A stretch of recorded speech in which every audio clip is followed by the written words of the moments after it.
Buenas tardes, yo soy Alejandra Pinto y mi compañero Juan Alejandro Cárdenas. Realizamos la primera práctica del laboratorio. En esta práctica pues trabajamos con diferentes protocolos, tanto en la capa de aplicación como en la capa de transporte.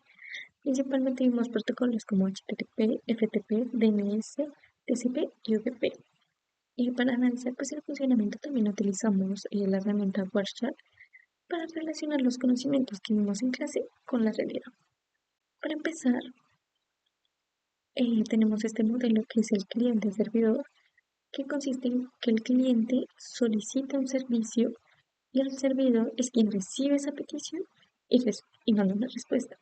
Por lo que el cliente comienza esta comunicación y el servidor permanece disponible para recibir y atender las solicitudes a las puertas correspondientes. Durante este laboratorio pues pudimos observar este modelo en diferentes protocolos. Por ejemplo, en una comunicación web, el navegador web funciona como cliente y el servidor web respondía a esa solicitud. También lo pudimos ver con FTP, cuando el cliente solicita operaciones relacionadas con un archivo, en DNS cuando el cliente realiza una consulta para obtener la información de un fin. Ahora nos vamos a nuestra consola y vamos a escribir el comando ipconfig, donde vamos a obtener la información de nuestro dispositivo. Y aquí nos vamos a interesar en nuestra dirección IPv4, que en este caso es la 192.108.0.104. En nuestras actividades realizamos la comunicación con la página OpenCard, donde nuestra captura aquí podemos ver nuestro cliente quien inicia la comunicación. Podemos ver nuestro destino, el protocolo de usuario, el puerto de origen y el puerto de destino. En este caso es el 443.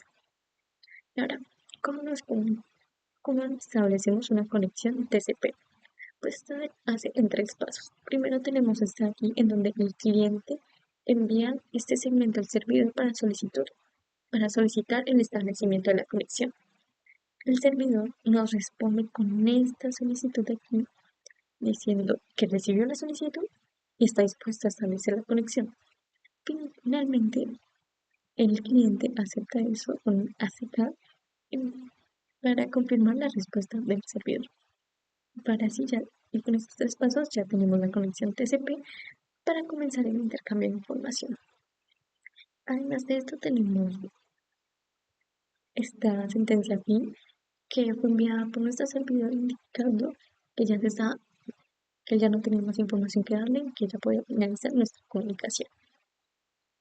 Bueno, ahora vamos a ver qué es un socket. Un socket está formado por una dirección IP y por un número de puerto.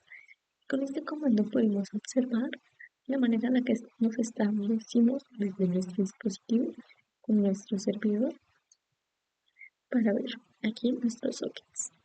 Este socket de aquí está formado por nuestra dirección IP de origen con el puerto de origen y la dirección IP de destino con el puerto de destino.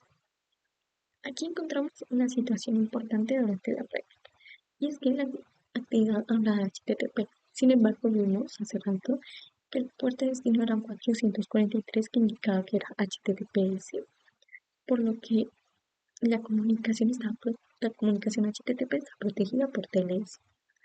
Esto en WhatsApp no pudimos observar realmente las solicitudes de esos creceras. Lo que sí pudimos observar fue este protocolo aquí, TLS 1.2, y este mensaje cliente hello.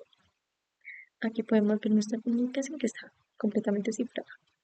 Para poder analizar directamente el protocolo HTTP, utilizamos la página de la biblioteca de la universidad, donde aquí nos mencionaba que el puerto era 80 con esta dirección IP de destino y utiliza el puerto HTTP. Aquí, como podemos observar, si podemos ver la solicitud que es, y aquí ampliándolo podemos ver cuál era la versión que era HTTP 1.1, podemos ver el idioma, podemos ver la respuesta Yuri, podemos ver también que fue exitosa por la comunicación y que nos puede poner la página. Además, en esta captura pues podemos ver el encapsulamiento de los datos. Entonces podemos ver que el protocolo HTTP está dentro del protocolo TCP, que está dentro de IPv4, que está dentro de Ethernet. Esto demuestra cómo los datos de una aplicación son transportados a través de las diferentes capas de la red y que cada una le va agregando la información necesaria. Bueno, en la guía se solicita comparar una respuesta a 200 con una respuesta a 304 después de actualizar la página. Sin embargo, nosotros no lo vemos y al comparar pues internamente nuestras dos solicitudes podemos ver que ambas tenían este campo aquí y Modified Styles y tenían, pero en la red de carga podemos ver el caché control confirmando que pues se trató y que el navegador validó nuevamente la información con el servidor. Sin embargo, pues el servidor respondió nuevamente con 200 en lugar de 304, por lo que no pudimos evidenciar el ahorro de banda que genera una respuesta 304. Ahora mi compañero Alejandro pues va a continuar con el análisis de otras prácticas que tenían que ver con HTTP, DNS y UDP y explicar pues algunas de las situaciones que encontramos durante estas actividades.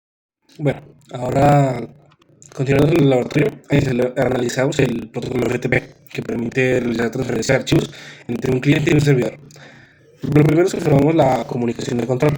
El servidor respondió con el código 220, indicando que el servicio FTP estaba activo y listo para recetar un usuario. Después aparece el código 331, mediante el cual el servidor solicita la contraseña. Finalmente aparece un código 230 login successful, indicando que el inicio de sesión se realizó correctamente. Ahora, vamos a ver el diagrama que aparece dentro de nuestro informe. Y es que una parte importante de la actividad fue comparar el modo activo y el modo pasivo de este FTP. En el modo activo, el cliente envía al servidor un comando port indicando la dirección y el puerto donde se espera recibir la conexión de datos. Después, el servidor inicia esa conexión hacia el cliente.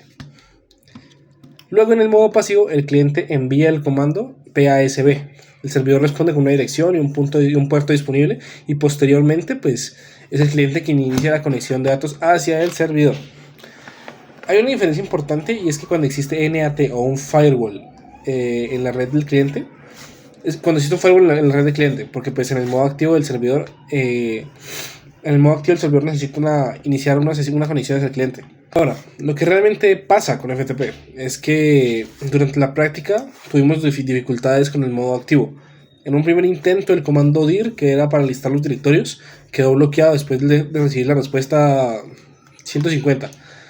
Después de eso verificamos que el firewall local permitiera el tráfico y consideramos que la causa más probable era el NAT del router. El NAT del router, porque pues el modo activo requiere que el servidor pueda iniciar una conexión hacia el cliente. En otro intento, la transferencia sí se logró de manera completa y esto nos permitió ya comprobar en la práctica la limitación que puede tener el FTP activo cuando existen los NATs.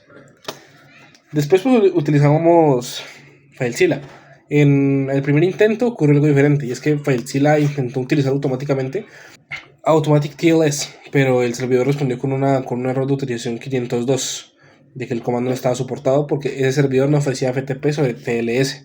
Entonces configuramos FileZilla para utilizar el FTP sin cifrado y la conexión ya pudo establecerse. En este caso, FileZilla utilizó el modo pasivo de manera consistente y esto hizo que la conexión fuera más estable para nuestra red y ya permitió realizar el listado de directorios y la descarga de archivo. Ahora, haciendo la consulta a la página Unicauca, finalmente analizamos DNS y UDP. DNS pues permite obtener información asociada a un nombre de dominio. En nuestro caso, realizamos una consulta para www.unicauca.edu.co. Para esta consulta utilizamos UDP y podemos observar que el puerto de destino es el 53, que corresponde al servicio DNS. En el encabezado UDP aparecen 4 campos, que son el source, la fuente, el puerto fuente, el puerto de destino, el largo y el checksum. En nuestra captura de puerto, el puerto de origen es 51710 y el puerto de destino fue el puerto 53, con una longitud total del datagrama de 45 bytes. Como el encabezado UDP tiene 8 bytes, podemos obtener el tamaño de los datos de la consulta restando 8 de los 45 bytes. Esto nos da 37 bytes de datos, que también pudimos observar en el Wireshark. Ahora vemos la respuesta de DNS. Y es que en la respuesta los puertos se invierten. El servidor responde desde el puerto 53 hacia el puerto 51.710 del cliente. La respuesta tiene una longitud de 106 bytes, por lo que descontando los 8 bytes del encabezado UDP, tenemos 98 bytes de datos. La respuesta era mayor porque contenía información adicional sobre el dominio, incluyendo un registro CNAME y dos registros A. Esto nos permite observar que UDP tiene una estructura sencilla y una sobrecarga pequeña, que es un detalle ahí. Ahora tenemos que darnos cuenta de que DNS también puede utilizar el TCP. Entonces encontramos algo interesante, bastante interesante al aplicar inicialmente el filtro de DNS. Y es que algunas consultas aparecían encapsuladas sobre TCP y no sobre UDP. En el caso que analizamos, esto ocurrió porque algunas de las respuestas tenían demasiada información para transportarse adecuadamente en un único datagrama UDP. Para tener una consulta que viajara completamente sobre UDP, utilizamos el filtro UDP ampersand, dos ampersands, DNS, y analizamos la página de la universidad, cuya respuesta sí pudo transportarse en un solo datagrama. Esto ya nos permitió comprobar que UDP es habitual en DNS, pero que DNS también puede utilizar TCP cuando las condiciones de la respuesta lo requieren, como otro detalle ahí. Ahora, sobre TCP versus UDP hay que hacer unas diferencias claras al respecto. Y es que TCP está orientado a conexión, mientras que UDP no establece ninguna conexión. TCP utiliza el three-way handshake, mientras que el UDP no lo necesita. TCP tiene mayor control, mientras que UDP tiene menor sobrecarga, y TCP utiliza FTP y HTTPS, mientras UDP solamente utiliza DNS. Y ya. A partir de las actividades, pues podemos diferenciar claramente TCP de UDP como protocolos diferentes.